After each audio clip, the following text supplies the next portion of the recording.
Hey everybody, welcome back to Dungeon Maker on the World of Madness server, where for once, I'm actually not alone! Hooray! So, if we look up, Drad is here and Monkey just left. We have actually had company here! Oh, it warms me heart to know I've actually got victims down the road. But it's so good to actually have people on the server again. So, the reason that people are on... Well, no, I will talk about this. The reason that we actually have people on the server now is because we are now operating in Minecraft 17W06A, the latest snapshot, just after 1.11. So consequently people are all popping on to see all the changes. Monkey is mostly hopping around to check that the command blocks are working. Evidently Bedbot isn't, so skipping the night is now funky to say the least. And that's got a bunch of people interested to try and hop back on, get more videos out, get things rolling again. I would love to see us continue, at the very least, the Queen of Madness challenge, but yeah, that's wonderful. Unfortunately, no good deed goes unpunished, so because we've updated past the current release version, firstly, there is no form of Optifine that's actually functional, which is why all of these have gone crisscrossy again, so yeah, that's not great, I know. Connected textures, no longer doing anything. And there is also no up-to-date version of Replay Mod or Forge at all.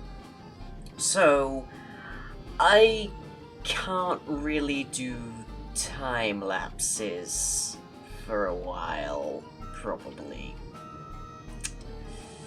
Which really sucks, because I was planning on doing the cradle, the actual, body of the harvester today, but unfortunately, the cylinder took me about 7-ish hours to do. And Replay Mod made that possible, because it allows you to record whole slews of things in a sort of really, really tightly packed format that you can then access and rewind, fast forward, move around your camera wherever you like. It just records everything. I don't quite know how it does it, but it does, and I love it. And that means that I can have 7 hours plus worth of footage in a really tight package, and it'll barely register on my hard drive at all. But if I actually try to record, even if I'm not recording any sound, 7 hours of footage will cripple any hard drive I had, probably a couple of them actually. So it's just not possible for me to do any kind of time-lapse that long, and moreover, because I don't have access to any mods at all, not even a simple auto motion mod to try and move the drone around as I'm building anything, I can't make it fancy. It's all going to be pointing in static directions the entire time. No motion, and probably, if anything, a lot more planning ahead to make it look like the slightest bit interesting. So I can't make a time-lapse as long as the last one, and I can't make time-lapses as visually interesting as the last 2 or 3. So I've basically decided that I'm going to postpone doing any more time-lapses until such a time as I can once again meet those kinds of standards. So that unfortunately means I have to put the time-lapseable things I was going to do, like the cradle and the legs and whatnot, on hold for the time being. Hopefully you guys can understand that, because I don't want to create something that's subpar, especially after lifting my standards and my limits, over the past couple of episodes, as much as I have. In the meantime, then, we'll be focusing on functionality and getting things built, and you'll actually be able to see me actually digging stuff out again in the course of episodes. So, onto that subject. I have redone the wiring on this side of the harvester. I haven't redone it on the other side here, which is the eastern side, I think? Yes, so it's west-east. So, the wiring over here I've done, wiring over there I haven't done. Reason I've done one and not the other is to sort of stress test it. I've tested it on a server, and as near as I can tell, this is always in the right state, this isn't. Every now and then occasionally it'll glitch out. But I haven't tested it on a server, because I hadn't built it on a server, and it takes a while to do this. So I did that side, and I'm currently stress testing, waiting for it to actually bork up and see which side borks the most, but since there are people on right now, I'm kind of leaving it until I can do that, because I now also have a dead man switch. So over near the maintenance lines, there are levers that go to torch stacks that allow me to disable one side and not the other. So in this case, we've got all of this side disabled entirely, and this side's free to run. And then I've got a secondary that, which is a dead man switch, because when Monkey paid a visit, I went, holy frick, he remarked that he was getting about 5 FPS. And that's probably more due to Monkey's machine than mine, or anything. But, needless to say, big grinders have a history of being really, really rough on servers, and up until we actually started having people other than me on this server, that wasn't really a big issue, because I was the only person, so I was consequently the only thing drawing any kind of resources, even if I was drawing an abnormal volume of resources. But, per Monkey's request, I have installed this little junction here, so it does the same thing as the maintenance lines. As you can see, both sides here are lit up. But this only controls both sides, and it requires either that a player be stood on these pressure plates, or I guess another mob. I suppose you could park your pet wolf there or something, or an item. That's why those are wooden. So if you wanted to like go over to that area and deal with some stuff whilst waiting for this to build up stuff, or you wanted to enchant a few things, then you could chuck an item here and just leave it for 5 minutes. So very, very user-friendly. But that basically means that the grinder is now off 90% of the time, except when someone is actively using it, which I don't have too big of an issue with. We are already overflowing with drops down here for the most part. Like I had to make the level system just to make sure that things got dumped when there wasn't space for them.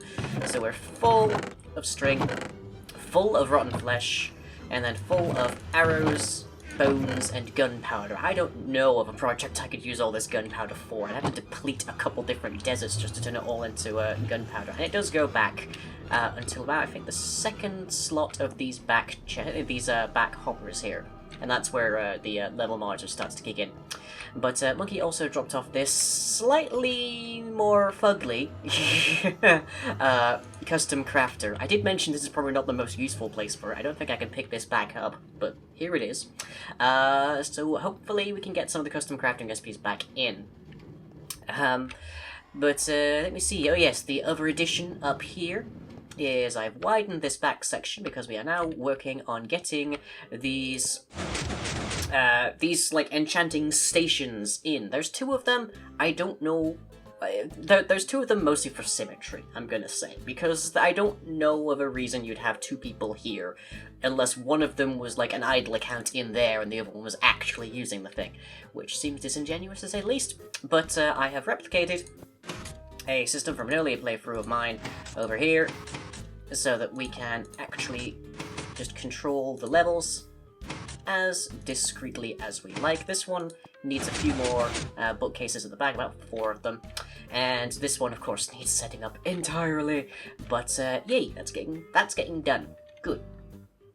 This also is a chest mostly full of cactus, because I'm going to need, to make the legs, eventually, of the harvester, I'm going to need a lot of green and lime-stained glass, because I've determined that's what the legs themselves will be made of, because they're sort of like, they're basically tentacles, or tendrils, or noodles, if you prefer, legs on the harvester. So I figure I can make some nice curving shapes going through the night sky with the odd light in them, probably a sea lantern. That'll look really cool, and like they'll just connect to the cradle itself, and then it'll just like, I can maybe put some other parts around here that just like splatterings a little bit of the lime and the green and the sea lanterns to make it look like there's a sort of pseudo-organic matter inside of here around some places. Like, I do want to encapsulate the enchanting stations and also this dead man switch as well with that a little bit, so it looks like the human interaction, like the human interface elements are sort of more organic in nature, give it a nice little sort of aesthetic touch. But that will still have to wait a little bit. So, having picked out where the chunks are around here, I've got 4 of them marked out, I think, if I take a look over the other side here. Bedbot being broken, I'm not sure I can sleep right now. So there's one there, there's one there, and then there's one right behind that suspiciously prescient portal over there. Oh, and Dread is sleeping, so let me hop in and catch this really quick. So, before, you've probably noticed this by now, before we had the big ladder going down here, and now we don't. So I've kind of just screwed myself, haven't I? Well, no, because Monkey did some tinkering of his own, and oh yes, I've rounded this off a little bit, so it looks a bit more. It looks less like a box, so yay. Monkey did some tinkering and found out that we can have portals that go to different verticalities, different Y levels, if they are sufficiently far apart, which is basically surprising no one. What I originally wanted to do was to have a ground level portal that you went through, it got to the Nether, and then when you went back through the Nether, you ended up in the upper section. But now I just have to have 2 very close portals, which is fine, although for some reason this one preserves your orientation, this one flips it 180. I don't know why that is, but it is, so we can deal, I guess. So you go for that first portal, which comes directly from the tomb, you go to the ground level, you continue further on, you come up here into the harvester, which will be contained inside the cradle and then be otherwise inaccessible in the future, which I absolutely love, so yay for that. But my job, for the most of my time right now, is going to be digging out these F3 and G to show the chunk boundaries, to show off these chunks, so that I can start digging all the way down and building in the slime grinders that we're going to have down here. Hooray for haste beacons, although it's a little bit ludicrous when it comes to digging anyways. Well, shoveling, I should say. Because efficiency-free, unbreaking-free shovel. Unbreaking-free diamond shovel, in fact. So it's going to be kind of rapid anyways. Just, oh, it's lovely. Oh, there are a few things more, I guess, cathartic than just holding left mouse and erasing a very substantial volume of terrain. It's lovely. I do have to be a little bit careful because I really do have some water down here that's going to be a pain. One thing I do always notice though is just how substantial the slowdown is on grass. If you didn't know, grass does actually have a higher hardness, higher durability, or however you want to name it, than dirt itself does. Which isn't quite how that works in reality. Like trees are, for example, notorious for weakening foundations and such, and if you get trees growing in the wrong places, then they can destroy the ground soil and whatnot, but yeah. Whoop, and yeah, we're digging so fast that the server thinks there's still a block there, so we're going to try and avoid that a little bit. We evidently don't think there was one though. So what I might start doing is going off mining a whole freaking ton of sand, because I'm going to need a lot of sand anyways to make the stained glass that we need for the legs, and then turning that into TNT, because that will definitely accelerate the digging out of the 8 different chunks that we have at hand for slimes. But maybe I'll time-lapse that, but it won't be a very good time-lapse, at least not by the standards set by the last 3 that we've done, building up the cylinder and the harvester up there. So, kind of don't hold your breath there, I'm afraid. I'd love to be able to do it, but we pretty much would need to roll back the server to at least 111, and with the server having taken so long to get working on this snapshot, or anything approaching this, oh, there's that block, anything approaching this version, I am extremely hesitant to even really suggest that we do that, so pretty much we're just going to sit tight and wait for a version, either of Forge that works with this snapshot, or with or with just the server itself reaching a stable version that we can use for it. Alas, alas, we'll just have to put up. And hey, there's a cave here that'll help me out. Finding caves is advantageous right now because it means that I have a period of space I don't have to dig out. Which is fine by me. But we need to take this down to basically bedrock. But if we can get to at least level like 20, 30, whatever, then we'll be in pretty good stead, I think. Whoop. Okay. But otherwise, yeah, that is the news. Sorry it's not all rosy and shiny and hey, here's some wibbly wobbly legs, but hopefully we'll get to work on that very soon. And with that, I have plenty more digging to do. So I hope you've enjoyed. Hope you're excited to see other people running around the server. Gods forbid. And I shall catch you all next time.